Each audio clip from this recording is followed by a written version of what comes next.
All right. It's that time again. Rich Casanova here in the Global Podcast Studios live from Atlanta. Alongside me, we have the guest of the hour, as always, Mr. Dewayne Hart. You can check him out at DewayneHart.com. So we're going to, as usual, be talking cybersecurity, but this is a great one. We're going to be talking about why cybercrime is growing and why are criminals succeeding. But the second half of the show, we're going to dedicate to a kind of a recap of all things cybersecurity, Dewayne Hart, and what's happened in 2022. We might give you a teaser for 2023, but the man of the hour, Mr. Dewayne Hart, welcome to the show. Thank you. It's always a pleasure to be here and in Global Podcast Studio. I can say that the year of 2022 has been very successful. I made a lot of great moves. You've been a busy dude or whatever. We're going to talk about that in the second half, what's happening. But let's jump right into today's topic again is why is cybercrime still growing and how are criminals succeeding? We actually have 6 topics along this with this segment. But here's what we're going to do. For this show, we're only going to give you 3. You got to stay tuned for 2023 with the other 3. But real quickly, the bullet points are, really, when you look at our 6 topics, it's really business basic 101. This is what actually successful businesses do. We don't think of, typically of cybersecurity hackers as a business, but it's a venture for them. They're making profit, right? It's not the right kind of business, right? You could argue. But here's the topics in rapid fire. What cyber criminals are, why they're succeeding, because they're targeting people and their weakest link. Number 2, they're doing their homework. Number 3, it's a numbers game. Think of that. If you have your business hat on instead of your hacker's hat, these same principles apply. Number 4 is scams keep evolving. In business, that would be technology. You got to stay ahead of the curve.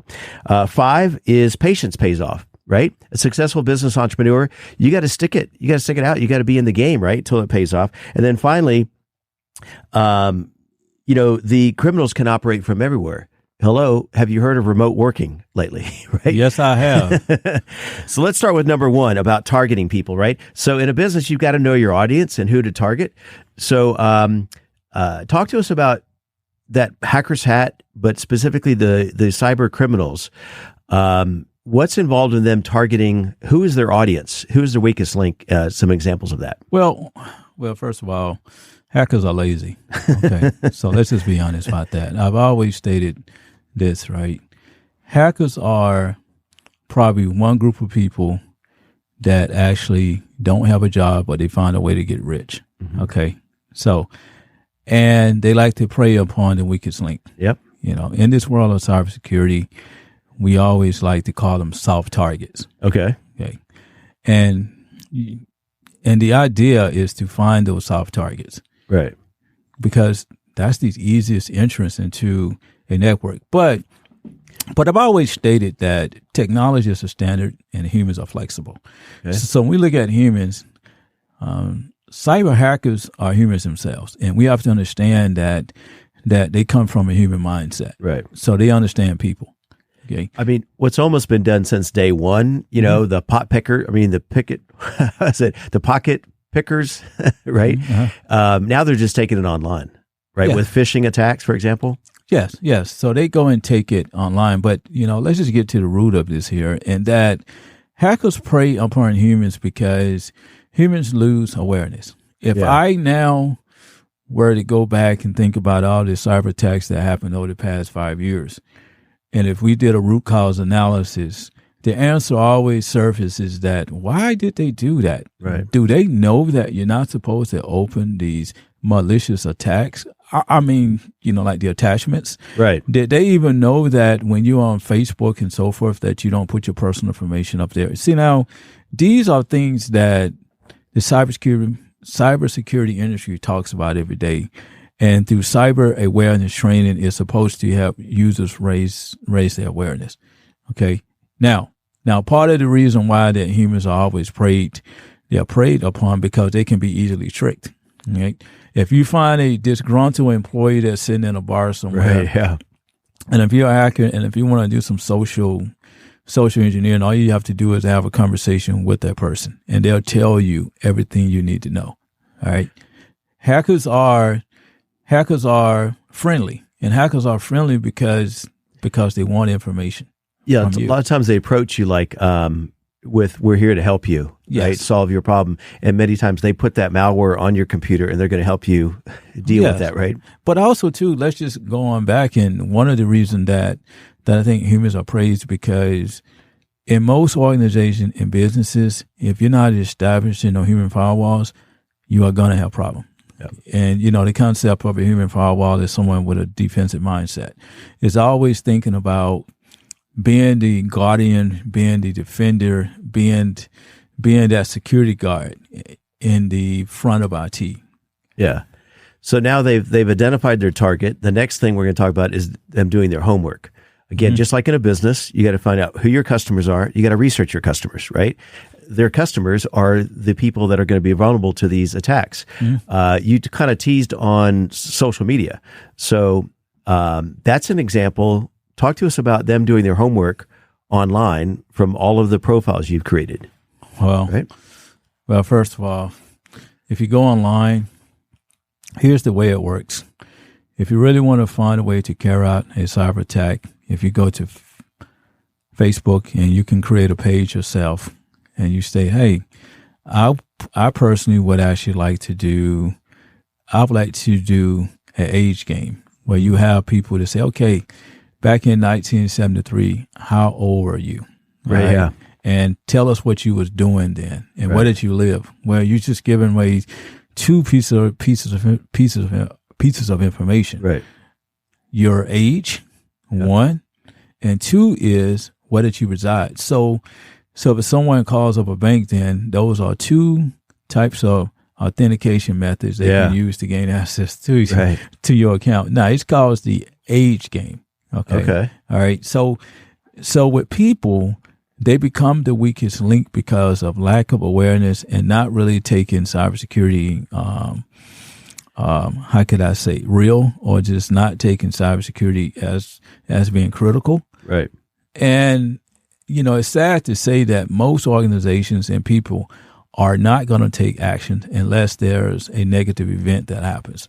Let's say, for instance, they go to a bank, then they realize that all their money has been taken out of the bank because they gave some information away. All right, that shouldn't have happened. Now, we should not be getting to that level, right? But in this world today, that still counted as a lapse. And hackers are smart people. Okay, and I'm going to admit it. Right. Okay. So they've done their homework. Yes. Yes, they do their homework because they share information.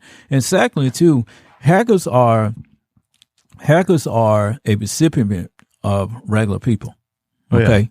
They were the people that were on Facebook trying to protect themselves. For some kind of way, hackers realized that it's much more fun to become a hacker. And there's a gap in there, or there's a lack. And so they see it as an opportunity. Yes. Again, like business, you find your audience, you do homework, you find out where their market is, where there's a gap in the marketplace, right? Yeah.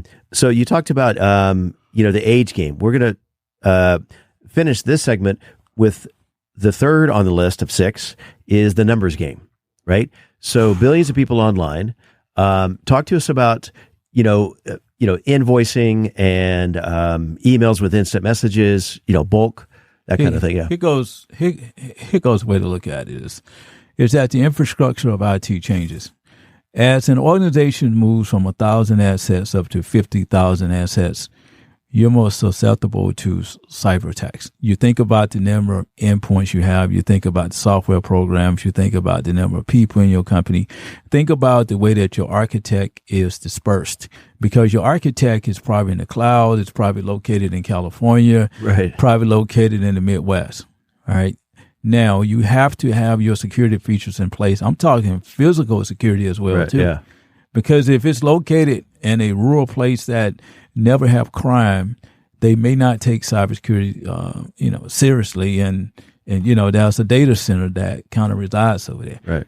Okay. And all it really takes is one person to gain access to that data center, and they could cause disruption for your entire enterprise. So when we look at the infrastructure and knowing that the infrastructure is always growing, problems are always going to surface. But also, too, in the numbers game, we have to look at people too, because there are a great number of people that are gaining interest in hacking.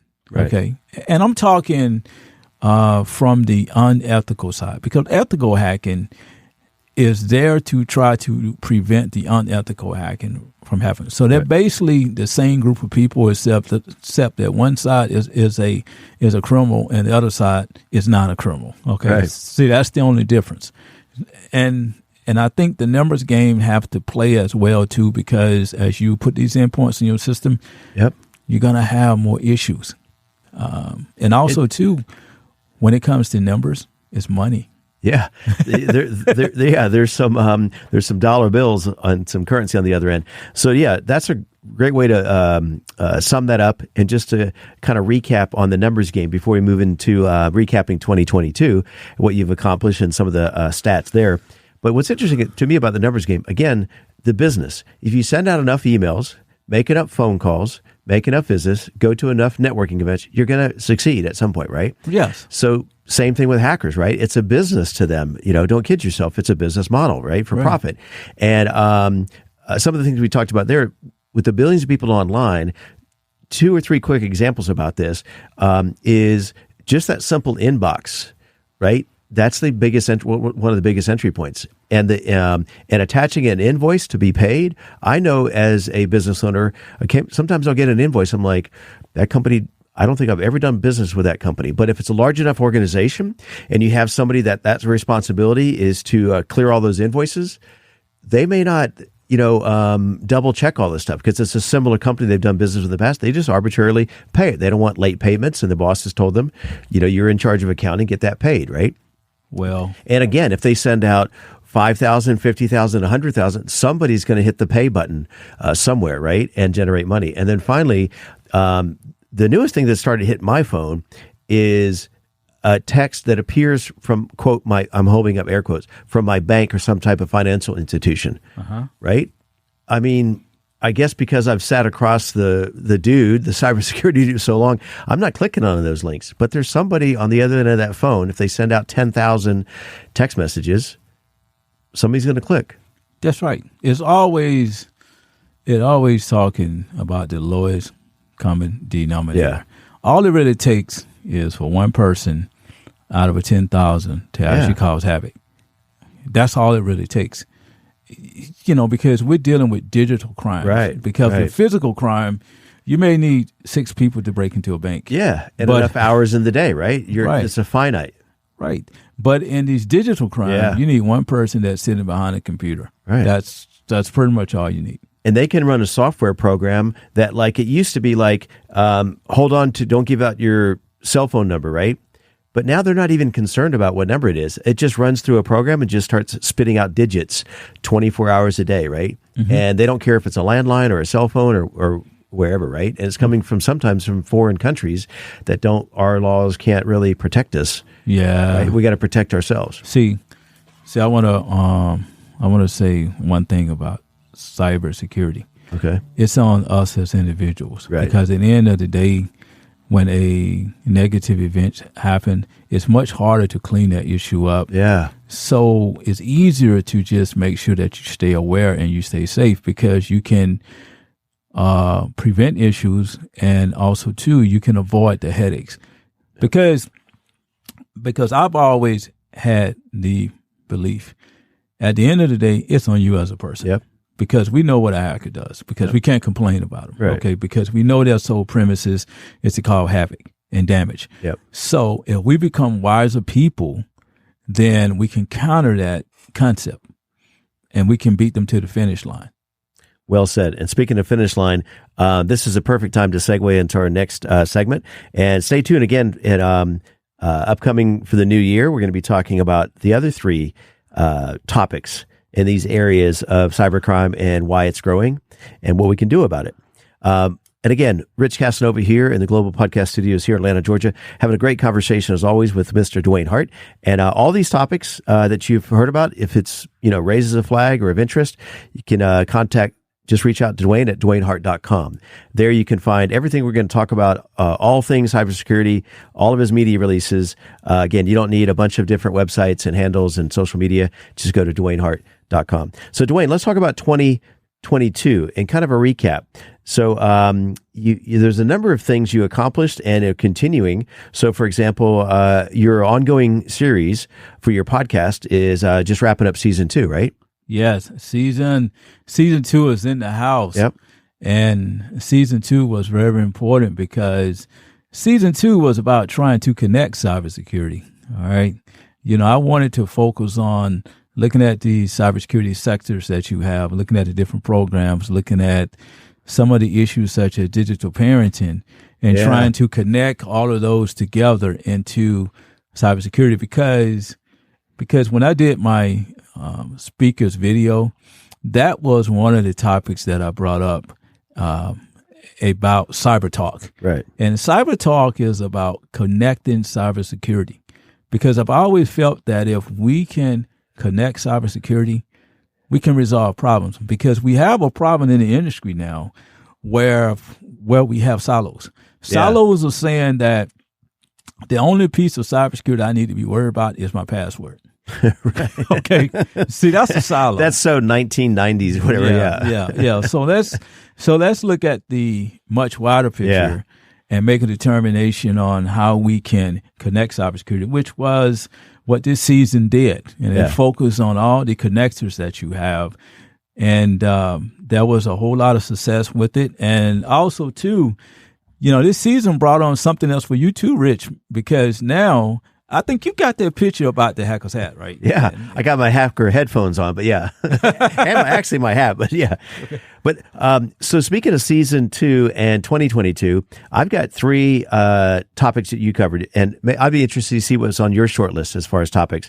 But to me, I'm going to turn to you next about your topics, but we really covered A to Z, but I thought if I had to narrow it down to just 2 or 3, what were very intriguing, I think the veterans episode about veterans and active military. Also, the auto transportation topic was very fascinating. And finally, on churches. So I don't know if you want to elaborate on some of these, or what else besides those 3 were on your list of it that you thought were really spiked. You know what? I am a veteran, so I'm going to take that one on veterans. See, now, when it comes to veteran, I also focus on workforce development, too, because I realize a lot of veterans are transition out of the military. And when you transition out of the military, you hear so much bogus information about what you need to do for your career, right? It is one bogus theory is that they're going to hold your job for 90 days. Nobody will hold your job for 90 days. Okay. All right. So let's just get rid of that one. Part of the other one that was discussed is the scams that are occurring for veterans as well, too. And, to just recap on that, and they normally happen because veterans live in a private, enclosed environment with the government. And they are also victims because of the way the monetary system works, because veterans get a guaranteed paycheck every month. So if you can get them to fall into a scam and to sign a piece of paper, then guess what? That's guaranteed money to you every month. Focusing on that. And also, too, looking at the churches and talking about the protection rings and knowing that churches are susceptible to cyber attacks because they don't produce goods and services. So they're really sometimes not so focused into cybersecurity, and nobody would think that they are a hacker's appetite. Yeah, you wouldn't think like there'd be great opportunity there. And you also think it's a nonprofit typically, and a lot of volunteers.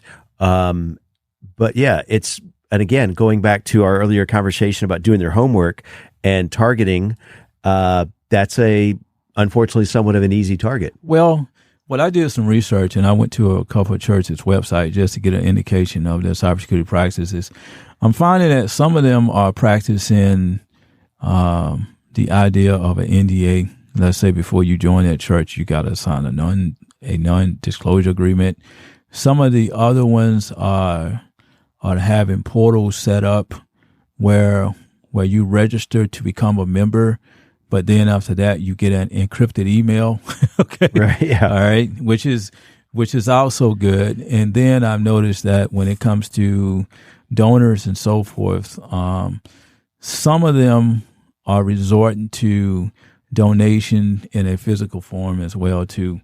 But But if we go back and look at this year, there's been a couple of cyber attacks on some churches, and some personal data have been stolen. But churches have to make sure that they have cyber insurance in place, because if you have a congregation of 10,000 people and 5,000 accounts get compromised, then somebody's held responsible. Yeah, it can literally put them out of business virtually. So we've got about 10 minutes left. We got 4 other topics to hit on here real quick, wrapping up highlights and looking back on 2022. So next on the list is, let's talk your book. Give us your best elevator pitch about your book and how it's become an industry tool.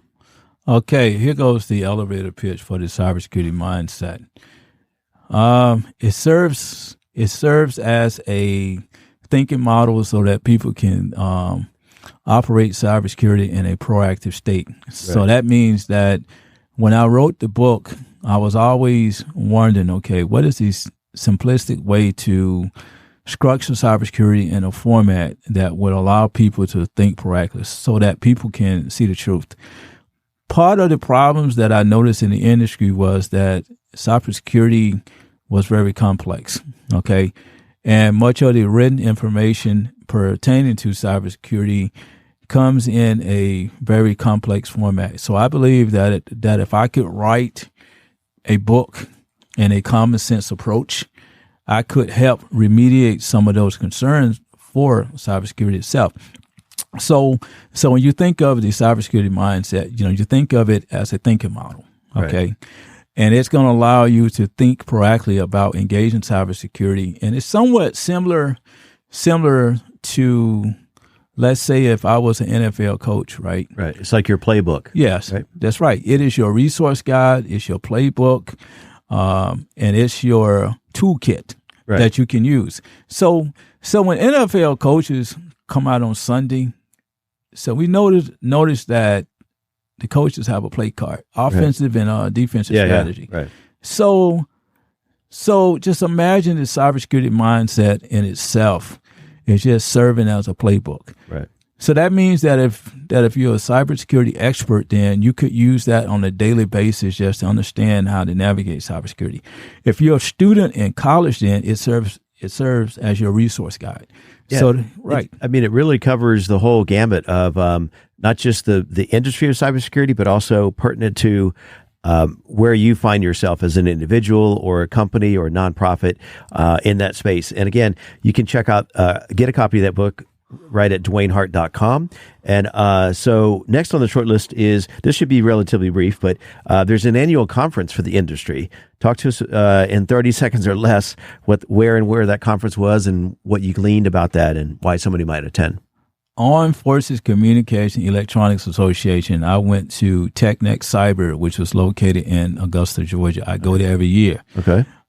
This is a major conference where all of the government technology vendors come to learn more about cybersecurity and to see where the government is headed. And as of now, the government is headed towards zero trust. Wow. Zero trust is a methodology that the government is really trying to bring on board so that they can, so that they can remove away from trust but verify into you don't trust no one at all. Wow. Okay, so you consistently want to have that type of identification for users. But there's another one called SOPIC, which is Special Operations Conference that they held down in Tampa, Florida as well too. So if you're out there, type in TechNet, TECHNET, and attend some of those conferences.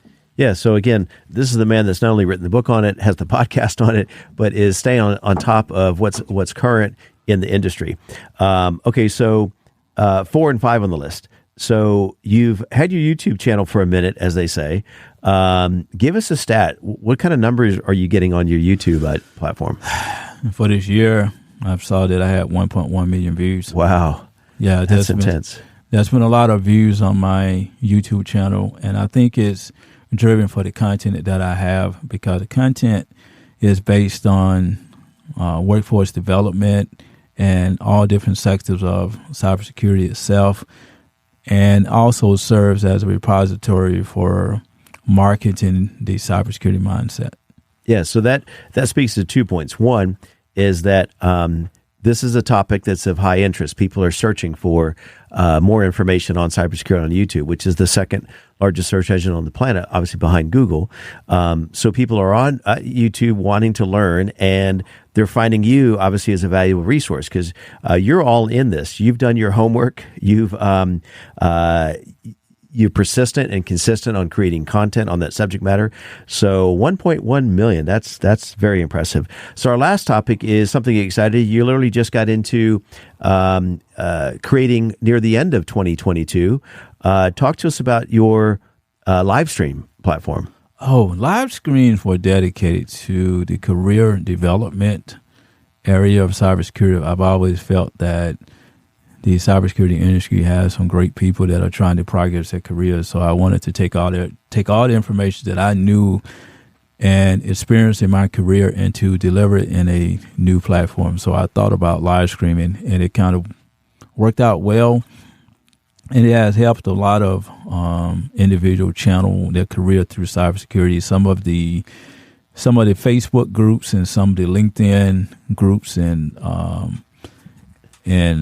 all the connectors on LinkedIn are definitely enjoying it. I guess, periodically I go get a inbox message to say that, the YouTube channels are helping out a lot. And on Facebook as well, too. I try to share it as much as possible. So the live stream served its purpose. I want it to be I want to be closer when I speak to people, so I decided to go live stream so they can have a video, of seeing very authentic in real time and all that good stuff. Yeah. So it's awesome. All right. Yeah. So Dewayne, again, it's been fun. It's been educational on my part. I've enjoyed being on the other side of the microphone, not only listen to your podcast, but interacting as well. So I think this has been great. Looking forward to 2023. And with that, stay tuned for our next episode. That's our actual topic. Any closing thoughts on your part? Let's stay cyber safe and let's keep the cybersecurity mindset engaged.